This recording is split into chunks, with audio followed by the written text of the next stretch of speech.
കാട്ടിലത്തെ കിച്ചണിലേക്ക് എല്ലാവർക്കും സ്വാഗതം. ഇന്ന് നല്ല മണവും നല്ല ടേസ്റ്റുള്ള ഒരു പുളിഞ്ചിയാണ് ഉണ്ടാക്കുന്നത്. അപ്പൊ ഇതെങ്ങനെ ഉണ്ടാക്കാൻ നോക്കാം.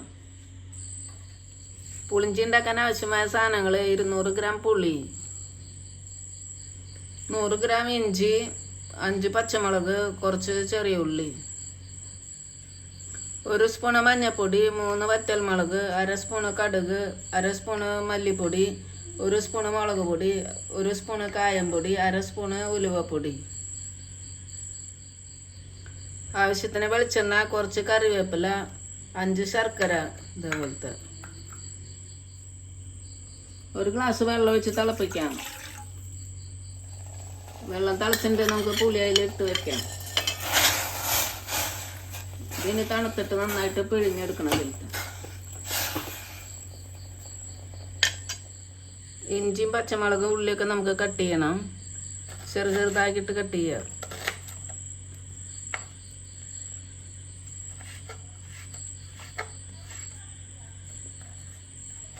ഇതേപോലെ ചെറുതാക്കിയിട്ട് കട്ട് ചെയ്യുക. ഇഞ്ചി ഇതേപോലെ കട്ട് ചെയ്യുക. ഇനി നമുക്ക് മുളക് കട്ട് ചെയ്യാം. ഇതേപോലെ റൗണ്ടായിട്ട്. ഇനി ചെറുള്ളി കട്ട് ചെയ്യാം റൗണ്ടായിട്ട്.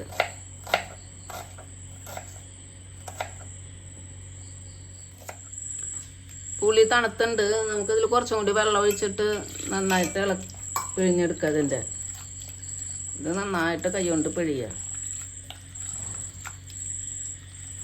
എന്നിട്ടിത് ഒരു ഇതേപോലത്തെ ഇലാകുമ്പോൾ പെട്ടെന്ന് അങ്ങനെ പോരും. അതിൻ്റെ കൊറ്റം മുഴുവനും പോരും. ഇതിൽ അരിച്ചെടുക്കുക. കുറച്ചും കൂടി വെള്ളം ഒഴിക്കാം.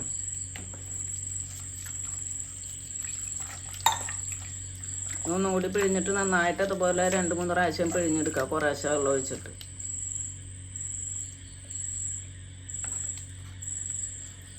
ഇതേപോലെ പിഴിഞ്ഞെടുക്കുക. ഇതേപോലത്തെ അരിപ്പയില ഒഴിച്ചിട്ട് ഇങ്ങനെ നന്നായിട്ട് പിഴിഞ്ഞ് മാറ്റിയത്. ഇപ്പം ഇതിലത്തെ മുഴുവനും പൾപ്പൊക്കെ പോയിട്ടുണ്ട്. ഇനി നമുക്കിത് പുളിഞ്ചി ഉണ്ടാക്കാം. ചട്ടി ചൂടായിട്ട് നമുക്ക് വെളിച്ചെണ്ണ ഒഴിക്കാം. വെളിച്ചെണ്ണ ചൂടായിട്ട് നമുക്ക് ഇഞ്ചി കട്ട് ചെയ്തത് ഇടാം.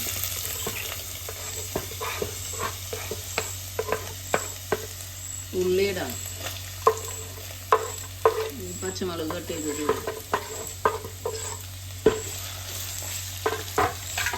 നന്നായിട്ട് മൂക്കണ വരെ ഇളക്കുക. ഇപ്പം ഇഞ്ചിയൊക്കെ മൂത്തുണ്ട്. ഇഞ്ചി, ഉള്ളി, മുളക് ഒക്കെ മൂത്തുണ്ട്. കുറച്ച് കറിവേപ്പില ഇടാം.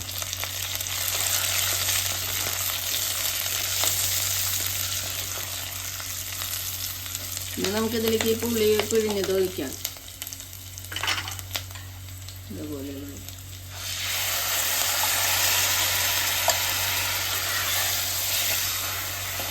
എന്നിട്ട് നന്നായിട്ട് ഇളക്കിയിട്ട് ഇതിൽ മസാലയൊക്കെ ഇടാം. മുളക് പൊടി, മഞ്ഞൾപ്പൊടി ഇടാം, മുളക് പൊടി ഇടാം, മല്ലിപ്പൊടി, ഉലുവ പൊടിച്ചത്, കായപ്പൊടി ഇടാം. ഇനി നന്നായിട്ട് ഇതെല്ലാം മിക്സാക്കിയിട്ട് നന്നായിട്ട് തിളപ്പിച്ച് വേവിക്കരുത്. ഒരു 10 മിനിറ്റ് തിളക്കേണ്ടി വരും. പുളി തിളച്ചിട്ട് നമുക്ക് ശർക്കര ഇടാം. തിളയ്ക്കുമ്പോൾ മുകളിലേക്ക് വരണേ നമുക്ക് മൂടിയിട്ട് വേവിക്കാം. ഇടയ്ക്ക് തുറന്നിട്ട് ഇളക്കി കൊടുക്കുക. ശർക്കര അലിയണ വരെ നന്നായിട്ട് ഇളക്കുക. അപ്പം ശർക്കര അലിഞ്ഞിട്ടില്ല. ഇനി മൂടിയിടാം. ഇപ്പം ശർക്കരയൊക്കെ അലിഞ്ഞുണ്ടാവും. ശർക്കരയൊക്കെ മുഴുവൻ അലിഞ്ഞു. ഇപ്പം ഉപ്പാണ് പാകത്തിൽ നോക്കണം. ഞാനതിൽ പുളിയിൽ ഉപ്പിട്ടുള്ള പുളിയവ കാരണം കൊണ്ട് ഉപ്പിട്ടില്ല. ഉപ്പ് പാകത്തിന് അതിൽ നല്ല ടേസ്റ്റ്, നല്ല മണം. ഇനി നമുക്കത് താളിക്കാം. അതിൽ പാൻ ചൂടായിട്ട് നമുക്ക് വെളിച്ചെണ്ണ ഒഴിക്കാം. വെളിച്ചെണ്ണ ചൂടായിട്ട് കടുക് ഇടാം.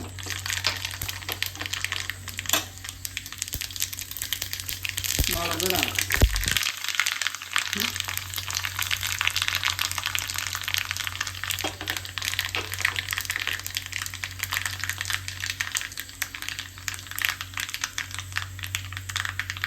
കറിവേപ്പില ഇടാം.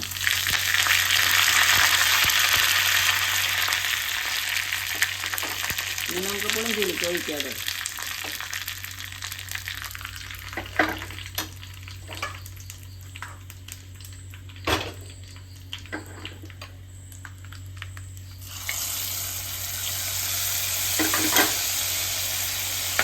ഇത് മിക്സ് ആക്കാം.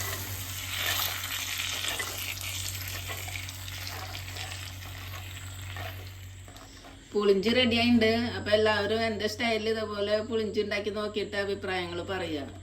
ഇഷ്ടമായെങ്കിൽ ലൈക്ക് ചെയ്യുക. Thank you.